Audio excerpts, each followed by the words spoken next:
Bonjour Anne-Laure. Bonjour. Il y a tout un tissu, tout un écosystème pour accompagner les jeunes startups. Le digital transforme complètement nos comportements. Et en termes de chiffres, Comment est-ce que se vit la relation client? Travail à distance ne voulait pas dire absence de relation. Depuis un an, en fait, pas mal d'innovations. La réponse qu'on doit adresser à nos membres doit donc être dans la transversalité. C'est une belle expérience.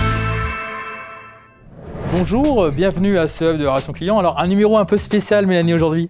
tout à fait, puisqu'aujourd'hui nous recevons Éric Dadian pour la deuxième fois. Éric est le président de l'Association française de la relation client. Mais avant, je vous propose de regarder l'actualité en images. Lors de l'événement Le Cloud dans tous ses états, près de 150 décideurs en charge de la stratégie cloud sont venus écouter des experts Capgemini et des clients comme Air Liquide, Lagardère ou encore Airbus Group. Ils se sont exprimés sur la façon dont ils s'adaptent, innovent et font bouger les schémas traditionnels grâce au cloud. À Manchester, le Call Center and Customer Services Summit 2017 organise des rendez-vous business ciblés entre des prestataires et des décisionnaires de la relation client. Interflora, Scottish Water, Vodafone UK ou encore Bank of America sont venus partager leurs projets à venir. Le CWIN Capgemini Weeks of Innovation Network 2017 place la donnée au cœur des échanges. Au travers d'ateliers et de conférences, des experts, des partenaires, des startups et des clients comme la MGEN partagent leurs réflexions et leurs réalisations pour libérer les potentiels business des données.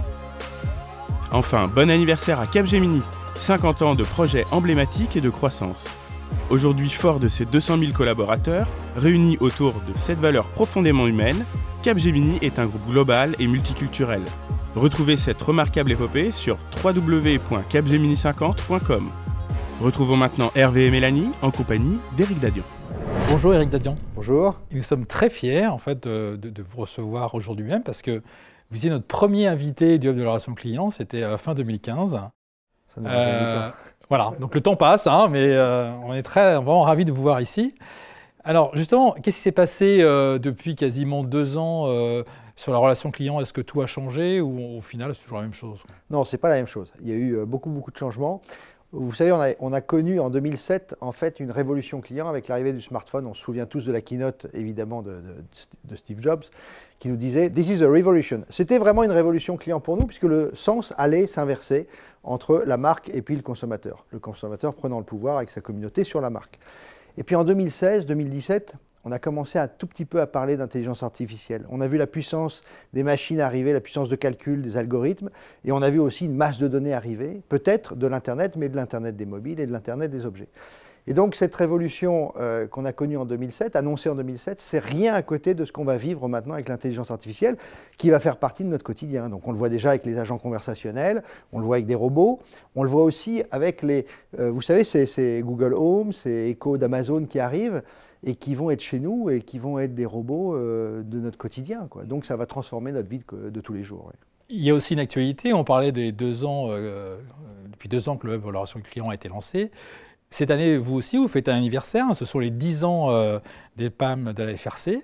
Est-ce que, alors, il y a un thème bien précis, je crois, cette année, c'est le client et l'émotion. Est-ce que vous pouvez m'en dire un peu plus? Exactement. En fait, on va fêter donc les 10 ans des palmes de la relation client et on veut traiter du sujet fondamental de l'émotion. On pense qu'on ne va pas affronter intelligence artificielle et intelligence humaine, mais on pense encore que l'émotion sera quand même une vertu de l'être humain.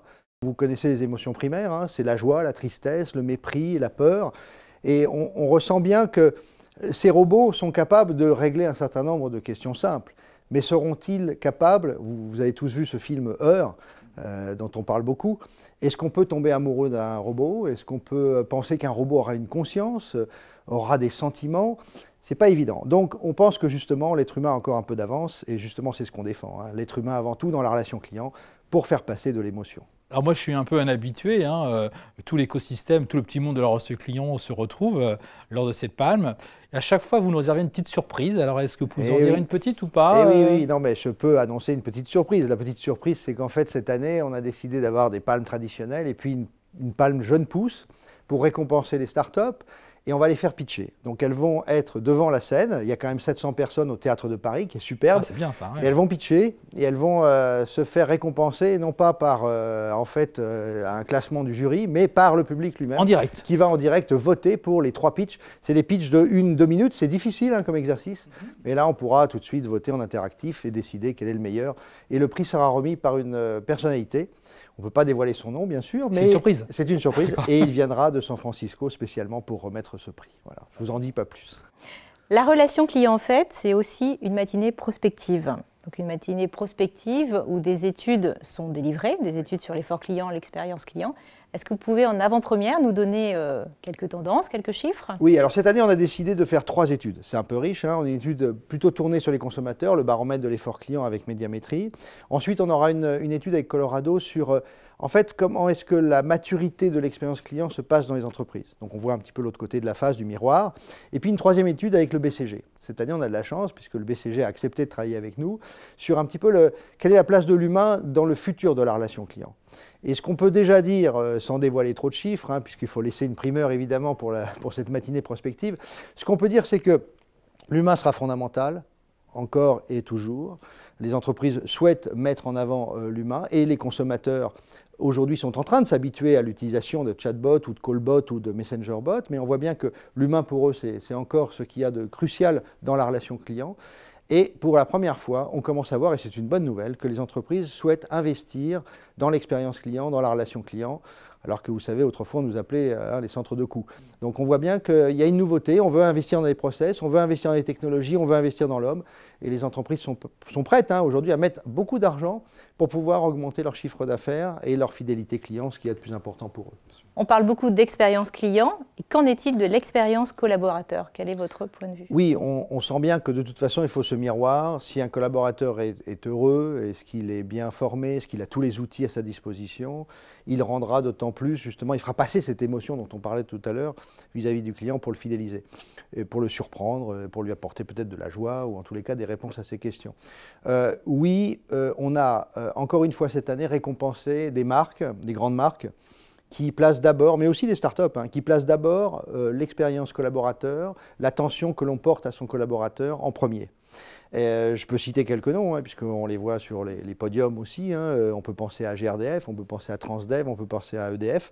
On voit bien que ce sont des marques qui ont des problématiques de traitement de toutes ces populations qu'elles ont. Elles ont plusieurs clients, et le collaborateur est lui-même un client. Donc oui, d'abord, on tient compte et on soigne, entre guillemets, son collaborateur avec les outils qu'il faut, avec des process, avec de la formation, avec des compétences nouvelles qui arrivent, pour pouvoir mieux servir les clients. Oui, c'est fondamental, et on voit bien des marques qui s'inscrivent de plus en plus dans ce que vous appelez, on l'appelle le miroir, mais bien sûr la symétrie des attentions. Et à votre avis, ces entreprises qui mettent en place la symétrie des attentions, est-ce qu'elles sont plus performantes? Oui, elles sont plus performantes. D'abord, elles ont moins de turnover, elles ont une fidélité, parce qu'on parle beaucoup de fidélité évidemment des clients, mais il y a aussi la fidélité des collaborateurs. Pourquoi? Parce que ce sont des gens qui ont acquis de l'expérience après toutes ces années, quels que soient les canaux. Et ça, c'est extraordinaire. Je pense que c'est une valeur. Les talents que nous avons dans nos entreprises, on ne les valorise pas suffisamment. C'est ça qu'il faut garder, c'est cette expérience client qui est aussi vraie chez le collaborateur. Donc ce n'est pas un buzz du moment, ce n'est pas un sujet de tarte à la crème, il y a un vrai sujet autour de tout ça. Alors, parmi vos adhérents qui sont nombreux, est-ce que, peut-être pas nous dire la marque, le nom, ou en tous les cas le secteur, est-ce qu'il y en a un pour vous qui vraiment en fait, met ça en pratique et y prête beaucoup d'importance? Je pense que tous les secteurs aujourd'hui commencent à prendre conscience. On parlait des télécoms qui étaient très en avance. Ouais. L'énergie. Le secteur télécom est plutôt en avance. Est plutôt toujours en avance. Mais on sent que l'énergie aussi a mis beaucoup de choses en œuvre. On pense au tourisme aujourd'hui. On voit des marques comme le Club Med qui font des choses extraordinaires. Donc non, on sent que ça est en train de se diffuser.